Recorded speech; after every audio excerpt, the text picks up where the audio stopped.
Okay guys, what's up?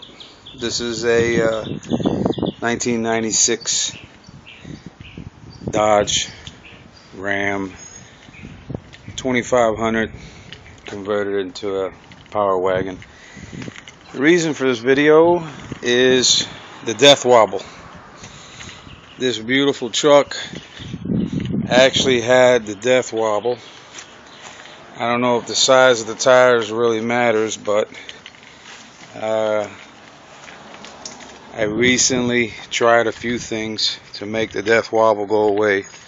I was unsuccessful. The first thing I did was I bought that bar that you can pick up for $100 that connects up to the top.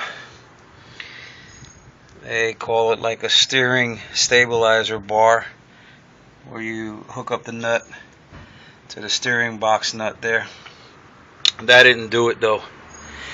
I also bought a brand new stabilizer shock absorber. That didn't work. So what made it work was these babies. I asked for the top of the line stabilizer shocks, which is attached 3 different ways. One, as you can see right there.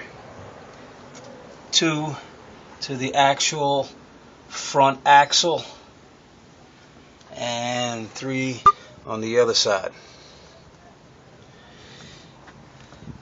I can now do 85, 90 miles an hour, and I get no more death wobble. So check it out. They have, FabTech has a few different stabilizers. This is the best. Remember the picture.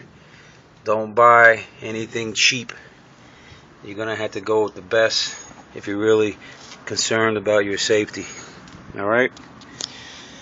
And that concludes my special on the solution for the death wobble. Take it easy, man.